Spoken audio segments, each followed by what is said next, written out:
All right, it looks like it's 11 o'clock and it's time to get going here. Today we have Paige Macdonald who will be giving her presentation today. Welcome everyone for our TigerStream series. If you haven't participated yet, just a reminder that this is a webinar series that we've been doing monthly. We're coming kind of close to a year that we've been trying to do this. And if you've missed any of our past months, you're welcome to go to our YouTube page and check it out. You can go to youtube.com/@AU Stormwater. But just as a reminder, for all of you guys, you are not able to unmute yourselves and ask questions, so you'll need to locate the Q&A button, go ahead and type those questions, and we'll ask Paige those at the end.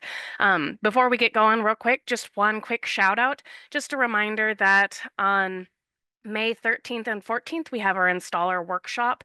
And then on May 15th, we have our field day that we host here at our stormwater facility that you get to see, which is on the photo there that Paige has in her presentation. So if you want to come and see how to install different practices, what we're doing here, and just get your hands dirty and how to get that going, feel free to sign up. You can go to IACA website for that or email us and we'll happily get you the links that you need. But otherwise, I will let Paige go ahead and get her presentation started. Thank you so much. Yeah, so thank you all for coming today and taking time out of your day to attend this TigerStream session. I will be presenting on one of the projects that I worked for on my master's thesis that I actually just defended a few weeks ago. But I will be presenting on optimizing sediment basin sizing insights from a SWMM analysis for improved design efficiency.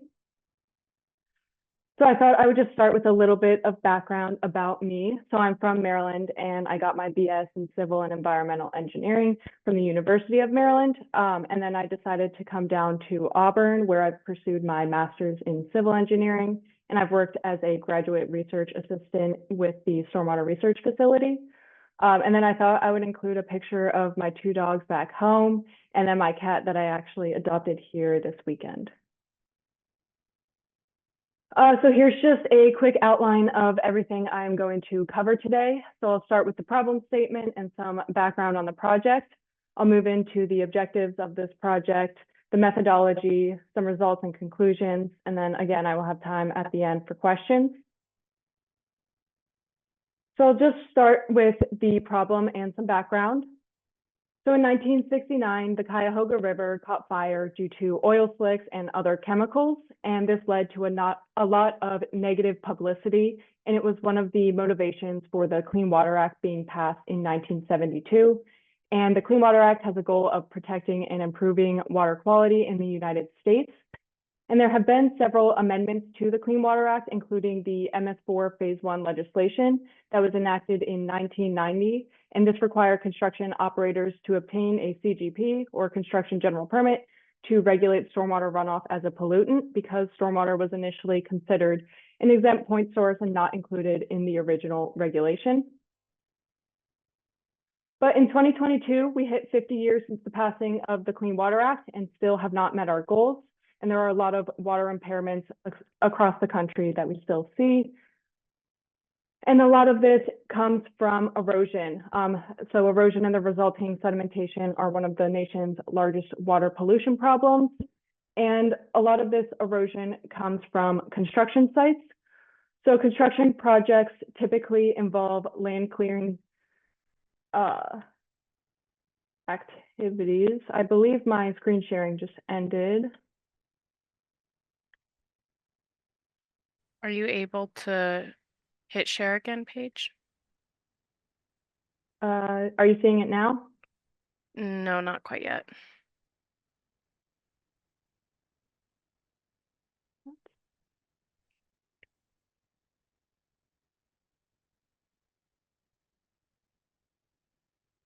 There we go.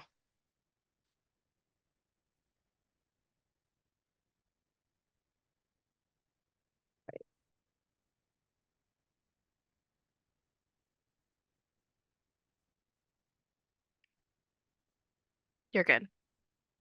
All right, so again, erosion, a lot of the erosion comes from construction sites because construction projects typically involve land clearing, grading, excavating, and filling activities. And these activities disturb the Earth's natural surface and leave topsoil exposed for long periods of time. And this can increase soil exposure to erosive forces, leading to soil transportation and eventual deposition into nearby waterways. And in fact, construction sites can deposit sediment into waterways at rates 10 to 20 times greater than agricultural lands and 1,000 to 2,000 times greater than forests. As a result, annual erosion rates from construction sites can range from 20 to 200 tons per acre. Therefore, the EPA identifies sediment as one of the most widespread pollutants affecting our water bodies. This sediment pollution from construction sites is really harmful, and it can have detrimental effects on the environment, including increased turbidity, harms to aquatic life, nutrient transport, water storage losses, and increased risk of flooding. One way we can combat this is through the use of stormwater controls, such as sediment basins, which are commonly used on construction sites because they can capture and treat stormwater runoff through detention and gravitational settling. So sediment basins are sediment controls that are, again, commonly used on construction sites due to their ability to capture and treat sediment-laden runoff. And storage volume requirements are typically for the live or stormwater storage zone of sediment basins. And then I thought I would talk a little bit about that design guidance of sediment basins that we see in the construction general permit. So some early guidance for sediment basins comes from a 1976 US EPA document that called for volumes to store the local 10-year 24-hour storm event, but we don't really know where this came from. And in that actual document, you can see that they said the size of the basin is usually determined by utilizing a rule of thumb on the volume of the basin required based on the area of land disturbed. So there is not really any scientific justification for this size. And then more recently, the EPA has required the construction operators to use guidance from the CGP, and that was developed after that 1994 MS4 Phase 1 legislation was enacted. And this led to the first CGP being issued in 1992, which required the live storage volumetric sizing factor, or VSF, to be 3,600 cubic feet of runoff per acre. And this was based on an assumed 2-year 24-hour rainfall depth of 3 inches and a runoff coefficient of 0.33. And this corresponds to about 1 inch of runoff per acre. And then in 1998, the CGP was modified to consider different local conditions and runoff coefficients. So this language changed to allow the volume to be calculated based on the local 2-year 24-hour rainfall and the specific runoff coefficient.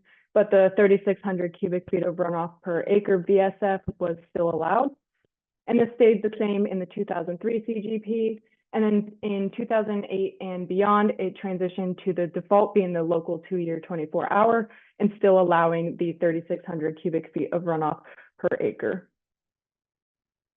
And then I thought I would talk specifically about the Alabama CGP. So ADEM allows contractors to use the Blue Book, and in the 1993, 2003, and 2006 versions, the VSF requirement was 1,800 cubic feet of runoff per acre, and this transitioned in 2009 to be that 3,600 cubic feet of runoff per acre.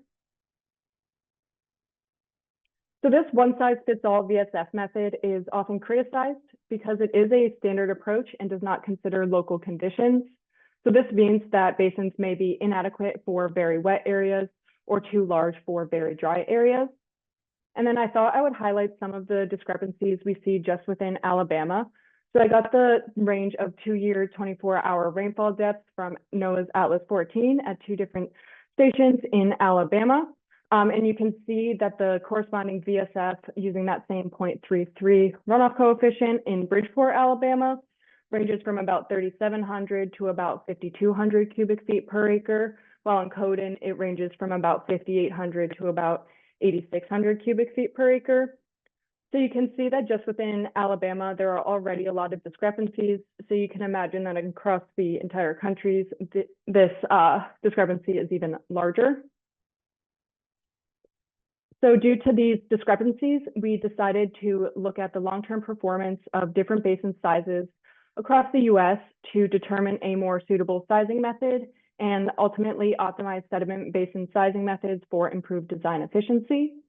To do this, we analyzed the resiliency of sediment basin designs and sized using current and past design guidance methods, as well as several other proposed sizing methods. And we specifically looked at the results of long-term simulations that were run with SWM for each study location. We then used the results to offer suggestions regarding future design guidance and large-scale testing. And then I mentioned that I used SWM for this study, so I thought I would just give a little bit of background on that. So SWM, or the US EPA Stormwater Management Model, is a hydrologic simulation model for stormwater, wastewater, and combined sewer collection systems, and it can be used for single events or long-term simulations and allows for the analysis of flow dynamics through various systems, including storage facilities such as sediment basins. And then some of the typical applications of SWM include design and sizing of detention facilities for flood control and water quality protection, evaluating the effectiveness of best management practices or BMPs and LID controls, as well as mapping floodplains of natural channel systems. And SWM 5 is actually a FEMA approved model for National Flood Insurance Program studies. Now I'm going to go into a little bit more detail about the basin design and SWM model steps that I took for this study. So for this study, I analyzed the impacts of changing the volumetric sizing method for the live storage zone. And to do this, I ran long-term simulations in SWM using hourly precipitation data and daily minimum and maximum air temperature data for evaporation calculations. And I originally tested 6 different sizing methods, including the 2 standard BSF methods of 1,800 and 3,600 cubic feet per acre. And then I also tested basins to the local precipitation depth, including the 2-year 24-hour and the 85th, 90th, and 95th percentile rainfalls. And then again, because I was only looking at the impact of changing the sizing method of the live storage zone, I held several other parameters constant. Specifically, I had a 10-acre drainage area with a 5% slope. I used a curve number of 86, a floating surface skimmer for dewatering, and then I had an emergency spillway sized to handle the peak flow from the local 10-year 24-hour event. And again, for this study, I only analyzed the effect of changing the sizing method for the live storage zone. So all of the sizing methods that I listed are for the live storage zone. And I mentioned all of the study locations that I tested each of the basins at, and I thought I would just show them here. They were chosen at random, but I had a goal of covering the entire country, as well as ensuring that both very dry and very wet locations were looked at. And those original 6 basins were tested at each of these 150 locations. So this resulted in 900 original simulations being run. And here's just a quick outline of all of the steps I took for this study. So I started with retrieving all the necessary information for each location, then sizing the emergency spillway using the TR55 method, calculating the required stormwater storage volume, designing each basin, calculating the required discharge rate, and creating that SWM model so I could copy it for each location. Now I'm going to go into more detail about each of those steps, starting with step 1, which was that data collection. So the first thing I did was determine the rainfall distribution type using this map.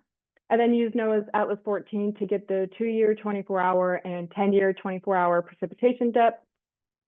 I then used US EPA's National Stormwater Calculator to get the percentile storm depth, as well as the long-term precipitation and temperature files that I'll use for the long-term simulations. The next step was sizing the spillway. So I wrote a VBA code that calculated the time of concentration using the TR55 method. I then interpolated between the IA over P values to find the coefficients to use for the unit peak flow equation. I then used the local 10-year 24-hour precipitation depth to calculate the corresponding runoff depth And then I used that as well as the unit peak flow to calculate that peak flow from the 10-year 24-hour event, which I could finally use to size that spillway. So the next few steps include designing the basins. So for those BSF designs, I did not follow these steps because they were constant volume. So for the 1,800 and 3,600 cubic feet of runoff per acre basins, I just used the same geometric constraints that I'll explain in the next few slides, but I only had to design these basins once. But for the basins designed using rainfall depths, I used the curve number method to find the required volume with this equation.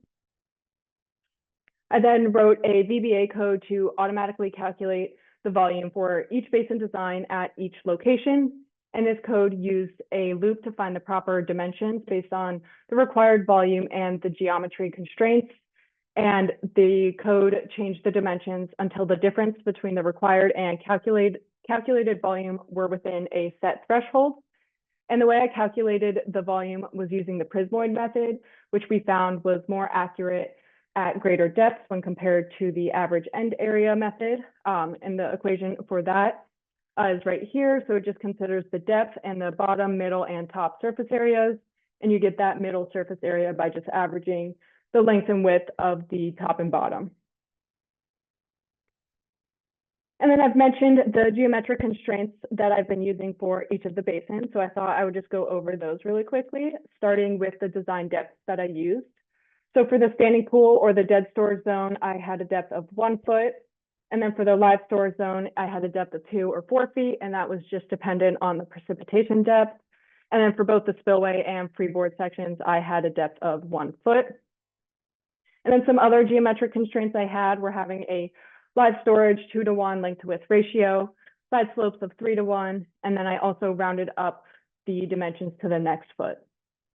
So after I designed and sized each of the basins at each of the locations, here's just a look at what that looks like. So you can see that the 2-year 24-hour basins were by far the largest basins, while the 85th percentile basins were the smallest.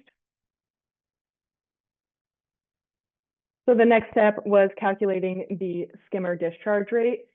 And I did that just based on a 72-hour dewatering time and the required volume. So the next step was developing a swim model that I could copy over for each location. So here's just a quick look at what that model looks like, and I'll go through each of these different components now. So starting with the subcatchment or the drainage area, I again had 10 acres with a slope of 5%. And then within swim itself, you can choose what infiltration method you want. And again, I use the curve number method with a curve number of 86. And then for the basin or storage node, I set a seepage rate of 0.01 inches per hour, just to assume a more worst case scenario. And then I had an evaporation factor of 1, which just assumes full evaporation. And then again, I had an emergency spillway, which I sized to handle the peak flow from the local 10-year 24-hour storm event. And then I had that floating surface skimmer with the discharge rate calculated using that 72-hour dewatering time. And then I had the discharge rate as a function of depth. Now I'm going to go into a little bit more detail about the steps I took within swim at each location. So the first thing I did was input the site-specific parameters into the swim model file. I could then run the long-term simulation and then use the swim statistics report tool to get the results. And the results that I was looking at were the time-weighted mean storage volume. So every time that the volume was greater than the dead storage volume, because this allowed me to account for extended dry periods during the simulation that just significantly lowered that volume. The next thing I looked at was just the total inflow volume of runoff to the basin, as well as the overflow volume through the emergency spillway. And now I'm going to go into what each of those steps looked like by showing you a case study of one of the basins I designed for San Antonio, Texas. So the first thing I had to do was read the input files. So I just included a quick screenshot of the rain file. But all I had to do with these files was just choose a date and time that was covered by both the rain and temperature file to make sure that the simulation considered both for its entire duration. And once I found that date range, I could input that into SWM. The next thing I did was input the basin geometry using a storage curve editor. So I just put the surface area of the basin at different depths. I then input the skimmer discharge rate using a rating curve editor. And again, this discharge rate was a function of depth or head, and I had it start discharging once the depth exceeded that dead storage depth of 1 foot. So after I input all of those parameters into the model file, I was able to run the long-term simulation and then get the results. And the first result that I was looking at was the mean basin volume. Again, I wanted to look at every time the volume was greater than the dead storage volume. And the SWM statistics report allows you to set an event threshold. So that is what that screenshot is showing you right here, with the bottom image being a screenshot of the results, which I could then use to calculate the time-weighted mean basin volume. And then I was able to use that to calculate the time-weighted mean percentage of live storage volume utilized across the entire simulation period. And after I did that for each basin design at each location, I made a quick graph of all of the results. So you can see that the 2-year 24-hour basins had the lowest percentage of live storage volume utilized, which means that they could potentially be oversized, whereas the 85th percentile basins had the highest percentage. So this means they could potentially be undersized.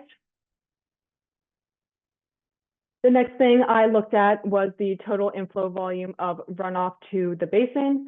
So I just asked the SWM statistics report to output all of the event totals for that. And then I could take the sum of that to calculate the total inflow volume of runoff to the basin. I then looked at the SWM statistics report for the spillway and asked SWM to output every time the flow rate through the spillway was greater than 0. And then I was able to calculate that total overflow volume with the results. And then I used that overflow volume as well as the total inflow volume to calculate the total percentage of inflow volume that overflows through the emergency spillway.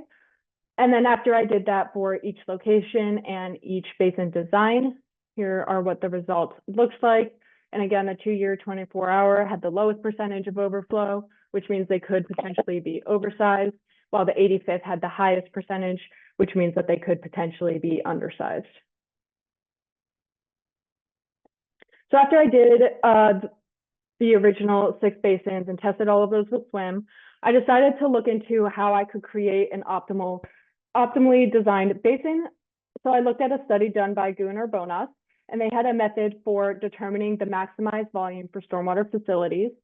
And they found that the optimal design volume results in diminishing returns in capturing stormwater runoff when it is exceeded.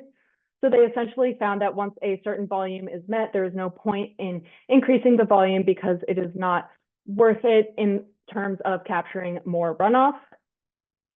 So the way they did this was they created one of the figures shown on the right with the y-axis being the runoff capture rate, which is just 1 minus the total overflow divided by the total inflow. And this ranges from 0 to 1, with 0 being all inflow overflows and 1 being no overflow.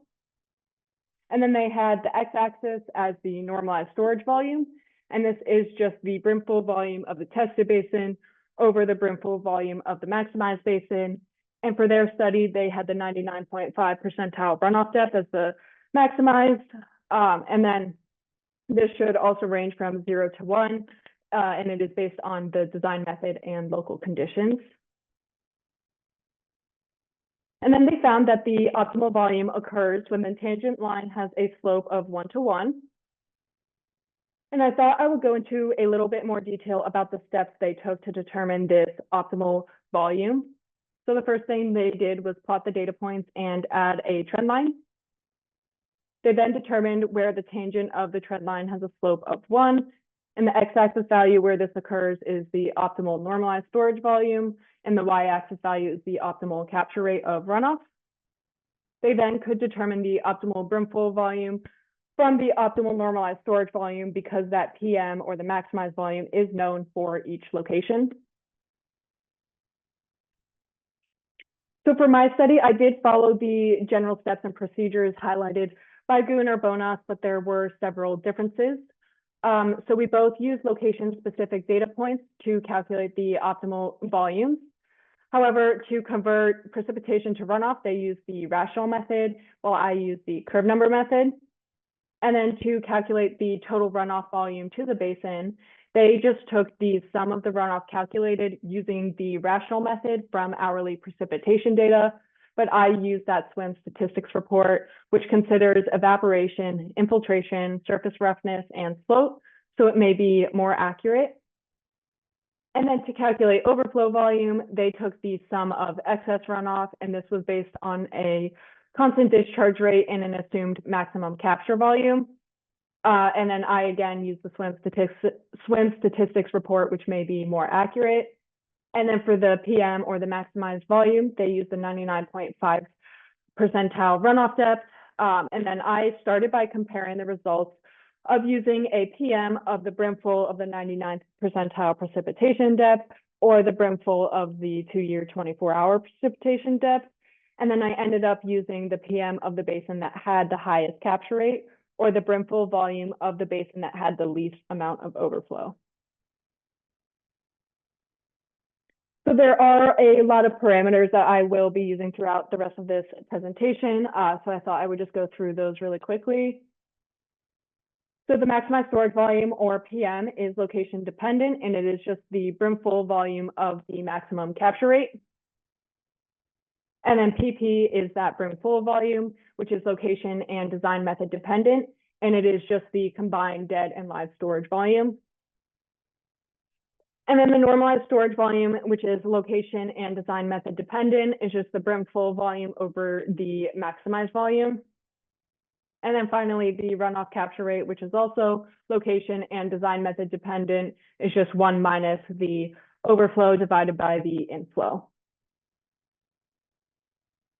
So the reason that I started using the PM of the brimful of the 2-year 24-hour is because 121 of the 150 study locations had a larger brimful from the 2-year 24-hour than the 99th percentile precipitation basins.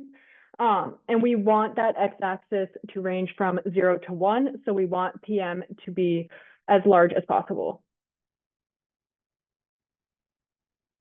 And then the reason I ended up using the basin with the largest capture rate as the PM basin is because when that normalized storage volume, or PMP, is equal to 1, we want RV to be close or equal to 1, again, because we want both axes to range from 0 to 1. And then this is not always the case when using either PM of the 99th percentile basin or the 2-year 24-hour basin. So specifically, there were 38 locations that had the maximum capture rate occur at the 3,600 cubic feet of runoff per acre basin. Now I'm just going to go into a little bit more detail about what I did to determine the optimal volume. So I ran an individual regression for each location, again, using either the 2-year 24-hour brimful or the 99th percentile brimful. And then the data points that I used for each location from the SWMM simulations include the original 6 basins, as well as a method 1A and 1B optimal designs that I created as a separate part of this study. And then I also had a data point from the basin designed to the local 99th percentile storm using the curve number method. And then these regressions resulted in distinct optimal capture rates and distinct optimal normalized storage volumes for each location. So the first thing I did for designing these optimal basins was running the SWMM simulations for all the data points. And then I was able to calculate the RV and PNP values for each location. I then used Excel to run a regression for each location, again, resulting in 150 regression equations. Next, I coded a goal-seek method that set the goal slope of the tangent equal to 1 over the normalized storage volume of the basin with the maximum capture rate. So this means that if the basin with the maximum capture rate was already PM, then the goal slope was still equal to 1 as defined by GU and Urbonas.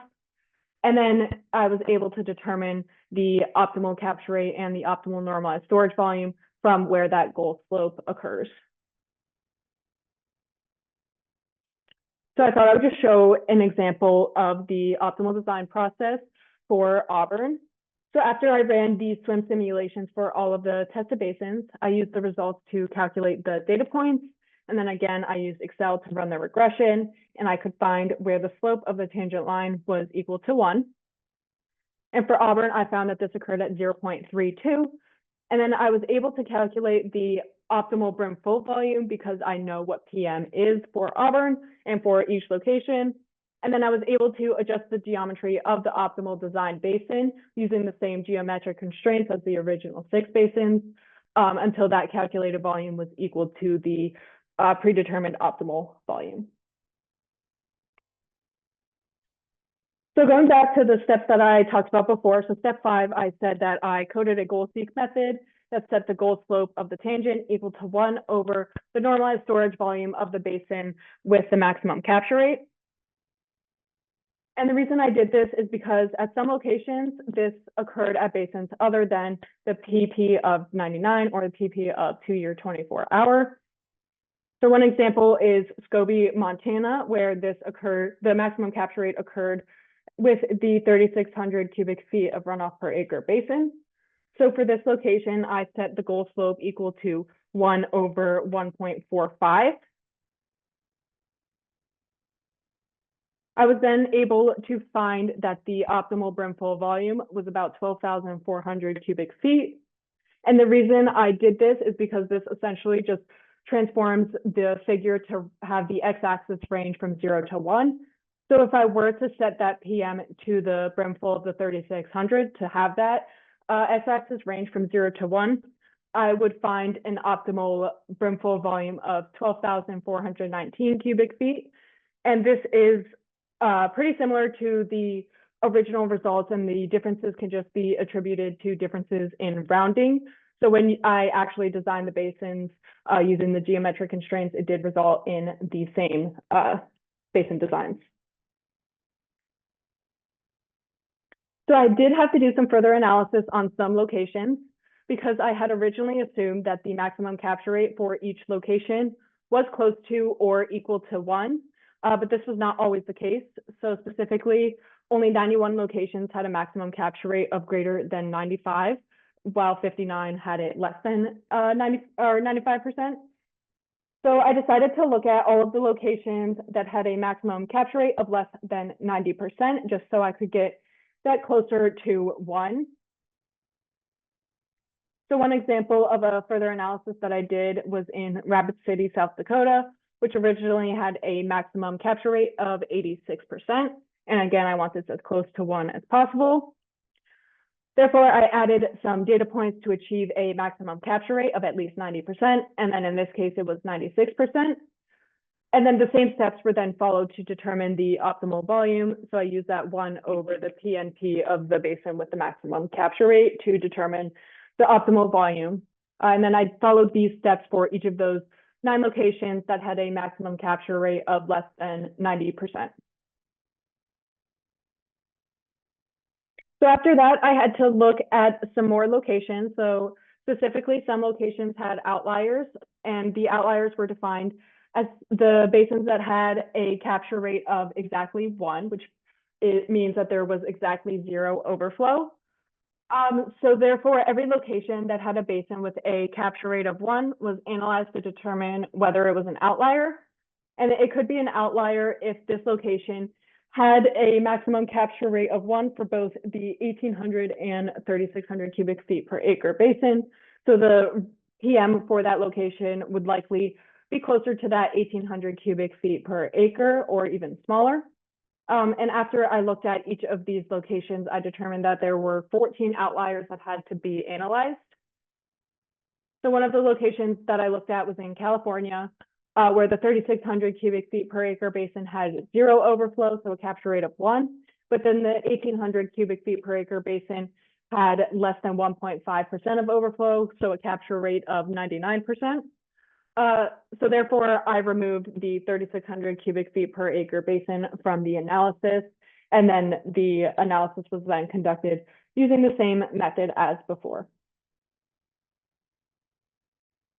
So after I did that extra analysis on the 14 and 9 locations, I determined the final optimal design basin sizes for each location. And here's just a distribution of what that looked like. And I will talk about the results in a little bit more detail at the end. So I also did several case studies using the SWM simulations because this study analyzed the impacts of changing the sizing method for the live storage zone, but other factors also impact basin performance. So I analyzed a combination of 2-year 24-hour basins, the 3,600 cubic feet per acre basins, and the optimal design basins. And then I did some case studies to analyze the effects of various other parameters. And what I specifically looked at was changing the basin soil type, the curve number, and the dewatering time. I then also did a short-term case study that was done to ensure that the basin designs could handle the local 2-year 24-hour storm event. So the first thing I looked at was the impact of soil type on overflow, and you can see that as infiltration rate increased, the percentage of overflow decreased. So these results were to be expected. I then looked at the impact of curve number on overflow, and I only looked at the 2-year 24-hour basins for this analysis. So I found that as the curve number increased, the percentage of overflow decreased. And while this was initially unexpected, the results can be explained by the actual basin design. So I saw that as curve number increased, the design live storage volume increased. So while there was more overflow at lower curve numbers, the lower curve number basins also had the lowest volumes. I then looked at the impact of dewatering time, and you can see that as dewatering time increased, both the percentage of live storage volume utilized and overflow increased. And these results were to be expected because you can see that the skimmer discharge rate significantly decreased as the dewatering time increased. And then finally, I did that short-term study. So I did a 72-hour simulation in SWM with the local 2-year 24-hour rain event to see how each basin would perform.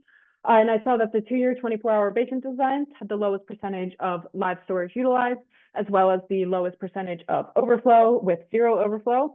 And then something that was interesting to see was that the 3,600 cubic feet per acre and optimal design basins had similar percentages of live storage volume utilized.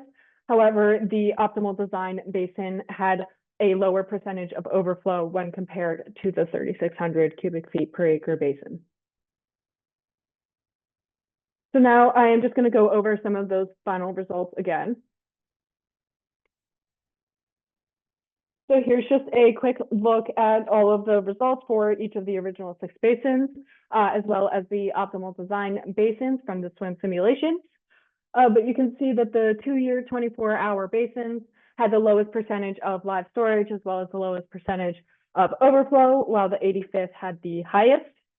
And then you can see that the optimal design basins had the lowest standard deviation, which just means they perform more reliably than the other basins.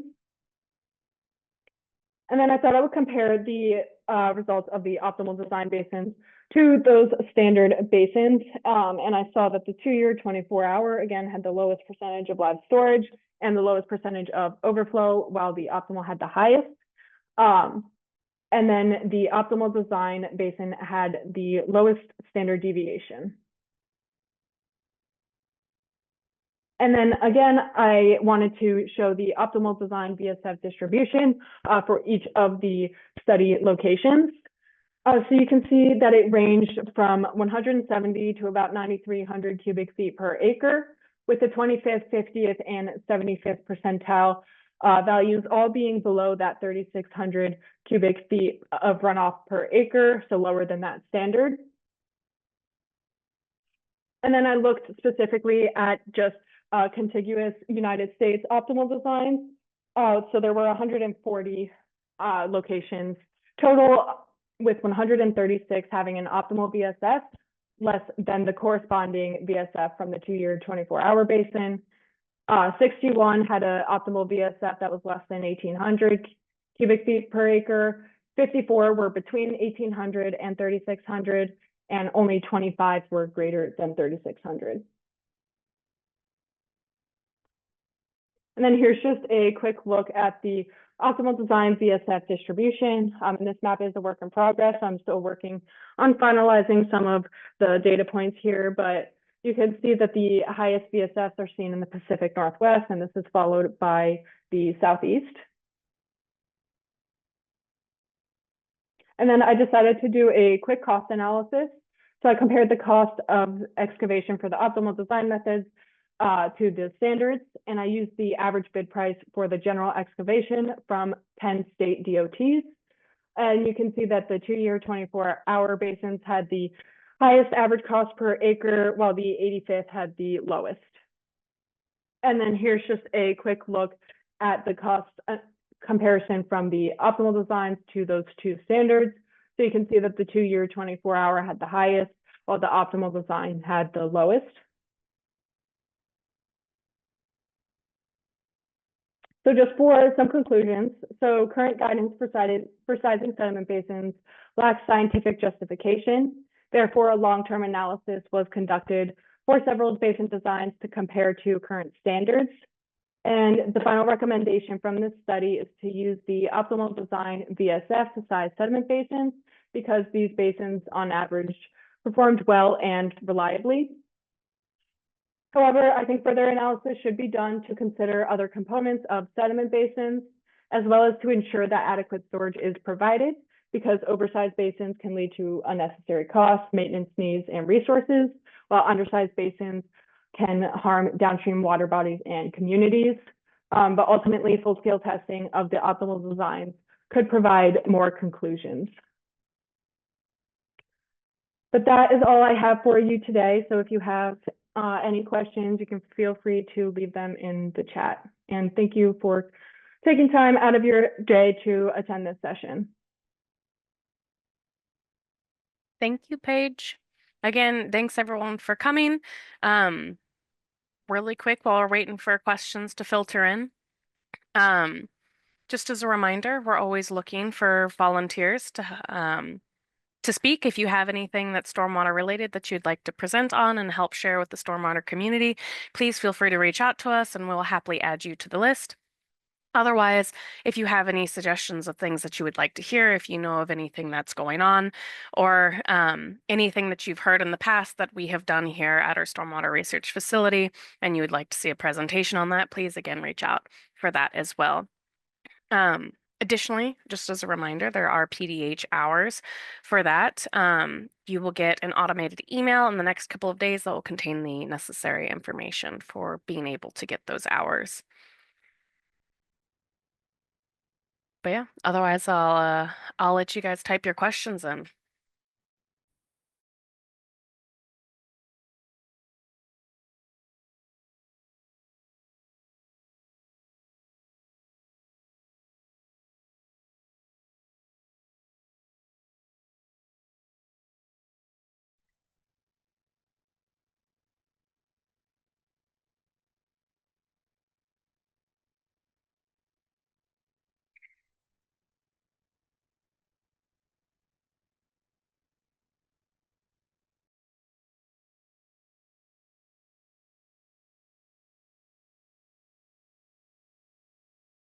If no one has any questions, I guess Paige did a really good job of explaining everything.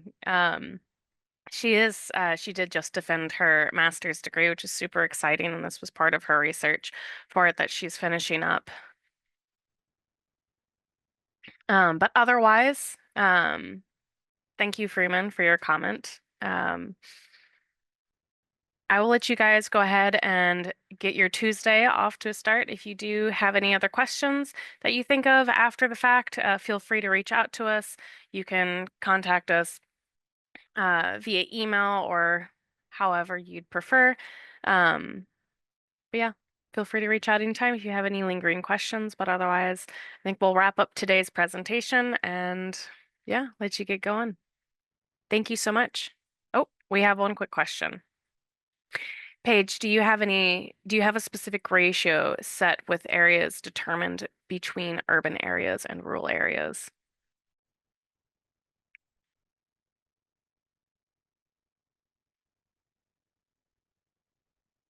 You're still muted. I'm not sure what you mean by ratio.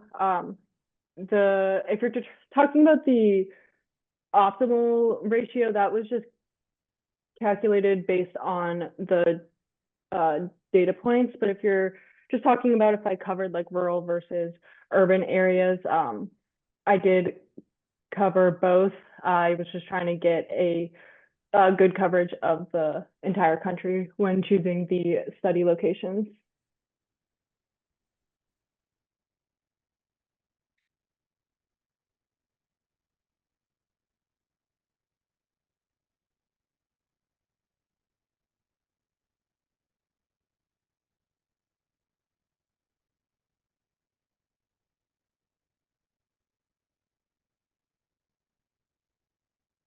Do we have any other questions?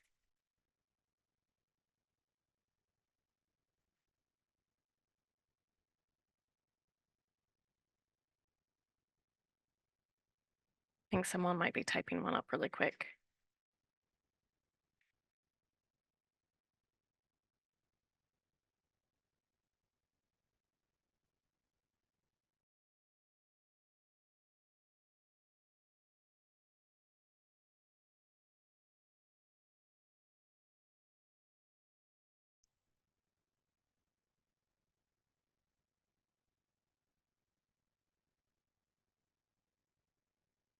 I think